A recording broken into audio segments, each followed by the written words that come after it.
कसे आहेत मंडळी? तर हे आहेत मिरगुंडी. खूप बनवायला सोपे आणि खायला खूप चविष्ट लागतात. लहान मुलांचे ते हे खूप प्रिय असतात. वरण भातासोबत खूप छान लागतात.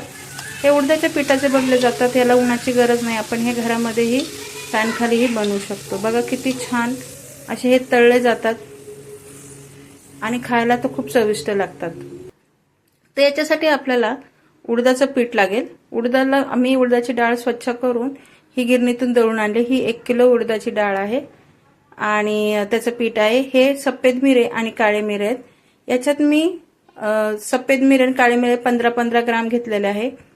हे मीठ आहे आणि आपल्याला यात पापड खार लागेल. तर याच्यामध्ये मी पापड खार एक 20 ग्राम, आपलं मीठ 15 ते 20 ग्राम यूज केलेलं आहे. आता ही जी मिरे आहेत ह्याला आपण छानपैकी बारीक कुटून घ्यायचं आहे. आता मी हे पीठ घेतलेलं आहे. एका मोठ्या परातीत आपण पीठ घेऊया आणि त्याच्यामध्ये आपलं जो पापड खार आहे तो टाकूया आणि नंतर हे जी मी मिरपूड कुटून घेतली होती ती मी टाकलेली आहे. मिक्सरमध्ये पण तुम्ही बारीक करू शकता. नंतर आपण मीठ टाकूया आणि ह्याला छानपैकी मिक्स करून घेऊया. आणि याच्यामध्ये मी ह्याला जे मळण्यासाठी कोमट पाण्याचा यूज केलेला आहे. जास्त गरम नाही, एकदम कोमट पाणी. आणि 50 ml मी याच्यामध्ये आपलं ऑइल टाकलेलं आहे. आता ह्याला आपल्याला छानपैकी असं घट्टसर मळून घ्यायचंय. जास्त पाणी घ्यायचं नाही, थोडं थोडं पाणी घेऊन आपल्याला घट्ट असं पीठ मळून घ्यायचंय. व्यवस्थित आपल्याला सगळं पीठ एकत्र करून घ्यायचंय. बघा असंच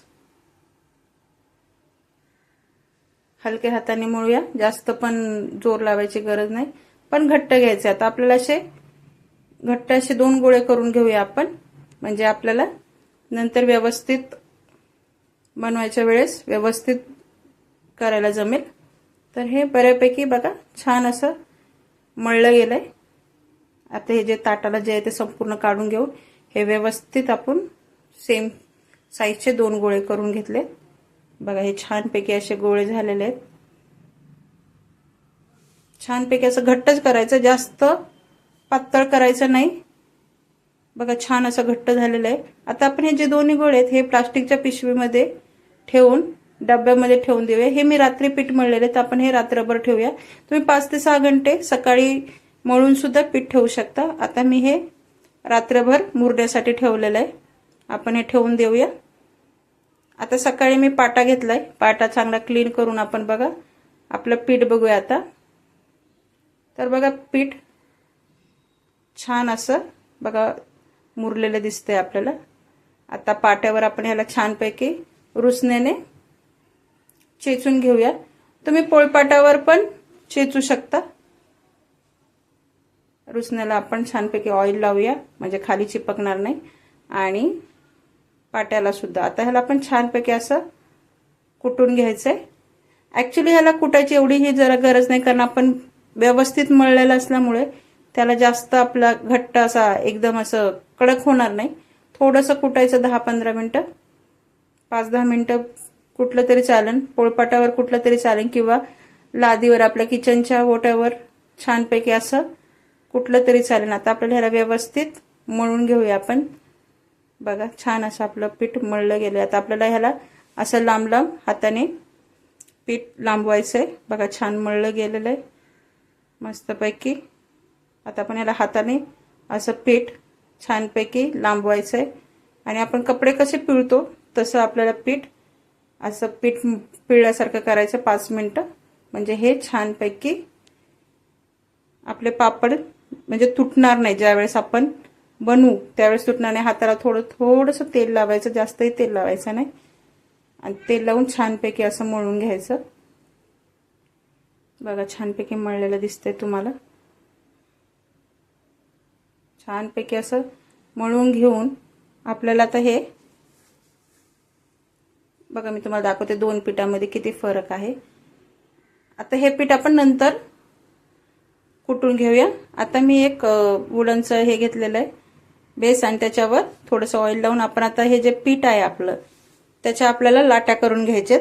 म्हणजे आपल्याला जे पापड लाटायचेत पापड लाटून मग त्याचे आपण जे चम्मच असतो चक्रीवाला त्याचा यूज करून याच्या आपण कापण्या बनवणार आहोत.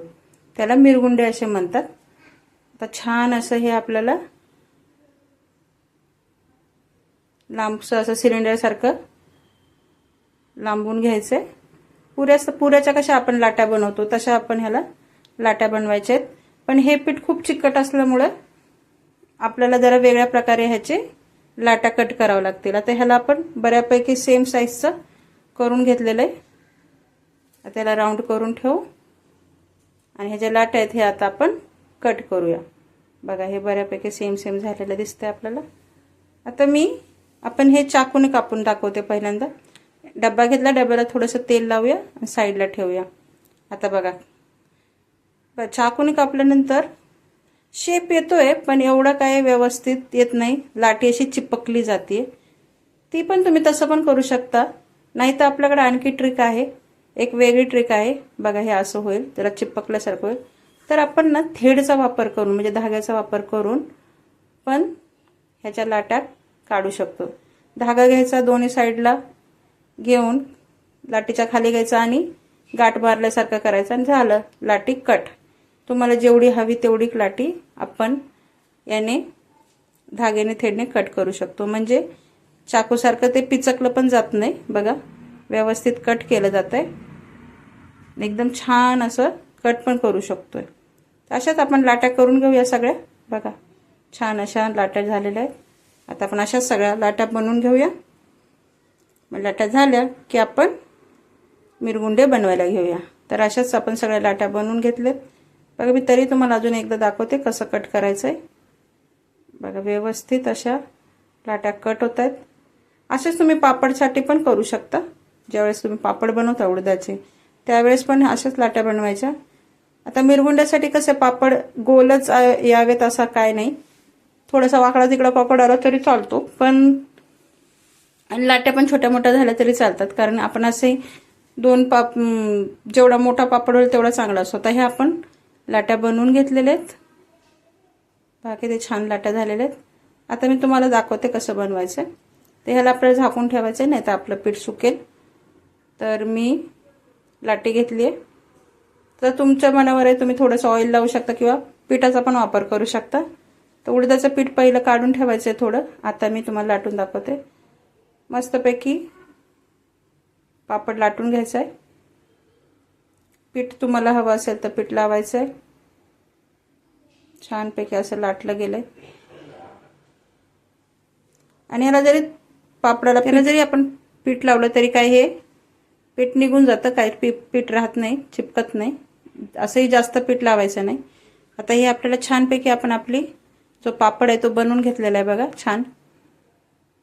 आता ह्याच्यामध्ये मीठ थोडं कमी असतं, पापडात थोडं जास्त मीठ असतं, मिरगुंड्यात कमी असतं. आता आपण जो चक्रीवाला चम्मच असतो जो आपण शंकरपाळ्याला यूज करतो तो वापरायचा आणि त्याने छानपैकी ह्याला उभ्या अशा लाईन्स मारून घ्यायच्या.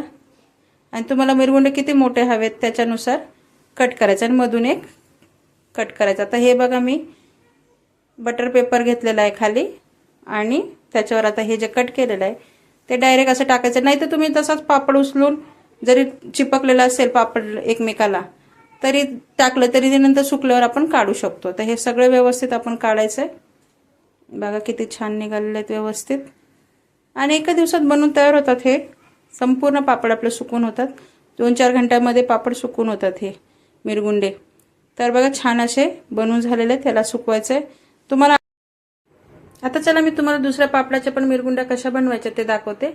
तर हे मी व्यवस्थित असं पातळसं पापड लाटून घेतलंय. खालची जी वुडन बेस आहे तो सुद्धा आपल्याला दिसतोय. व्यवस्थित पातळ लाटून घेतलं आणि त्याला नंतर कट करून घेतलंय कापणीने. मस्तपैकी कापून झालेलं आहे. हे तुम्ही चाकूने पण कापू शकता, पण असं डिझाईन असेल तर आणखी छान दिसते. तर आता हे व्यवस्थित आपल्याला सुकवून घ्यायचंय. याला सुकवायला जास्त वेळ लागत नाही. 2-3 घंट्यामध्ये, जास्तीत जास्त 4 घंट्यामध्ये छानपैकी सुकून तयार होते. बघा हे असे आपण कॉटनच्या कपड्यावर किंवा ओढणीवर चादरीवर सुद्धा तुम्ही टाकू शकता. पातळशा बटर पेपरवर पण टाकू शकता. हे छानपैकी आता सुकलंय. बघा किती छान सुकलेलं आहे. आता मी तुम्हाला हे तळून दाखवते. या मिरगुंड्या आहेत ना, जास्त हाय फ्लेमवर तळायच्या नसतात, कारण जास्त हाय फ्लेमवर आपण तळलं की ह्या लाल पडतात. आता मी तुम्हाला तेही दाखवते की जास्त हाय फ्लेमवर तळल्यानंतर कशा होतात. बघा, हे मी थोडंसं तेल जास्त गरम झालेलं आहे आणि हे कशा पातळ असल्यामुळे पटकन तळल्या जातात, लगेच लाल पडतात. बघा, हे छानपैकी अशा लाल झालेले आहेत. तुम्हाला दाखवते, लाल झालेले आहेत. आता मी तुम्हाला दाखवते कसं ह्याला जास्त, आता हे वापस तेल जास्त गरम झालंय तर हे थोडंसं आणखी जास्त लालसर होईल. तुम्हाला जर लालसर आवडत असेल तर तुम्ही लालसर पण करू शकता, थोडंसं तेल जास्त गरम करून. पण ऍक्च्युली हे तेल आपल्याला गरम करून घ्यायचं आहे, नंतर बंद करायचंय, किंवा एकदम कमी तेल गरम असेल. बघा, आता हे कमी तेल गरम आहे. सुरुवातीचे जे 2-5 मिनिटं आपण तेल गरम करतो मीडियम, आणि हे एकदम बारीक गॅस करायचा आहे आणि एकदम कमी गॅसवर ही मिरगुंडी आपल्याला फक्त 2 सेकंड तळून घ्यायची आणि लगेच काढायची, म्हणजे ती लालसर होत नाही, करपत पण नाही. ही पातळ असल्यामुळे लवकर करपण्याचे चान्सेस असतात. बघा, आता ही छान अशी पिवळसर निघलेली आहे, लाल पडलेली नाहीये. तर अशी ही आपली मिरगुंडी तयार झाली आहे तळून. तर नक्की ट्राय करा, खूप टेस्टी बनते, बनवायला सोपे. कोणत्या पण सीझनमध्ये तुम्ही बनवू शकता. डाळ भात बरोबर तर खूप छान लागते. लहान मुलांना तर ही खूप आवडते, स्नॅक्ससाठी पण खूप छान आहे. नक्की ट्राय करा आणि मला नक्की सांगा की तुमची मिरगुंडी कशी झाली. आणि व्हिडिओ तुम्हाला आवडला असेल तर नक्की लाईक, शेअर आणि सबस्क्राईब करा. थँक्यू.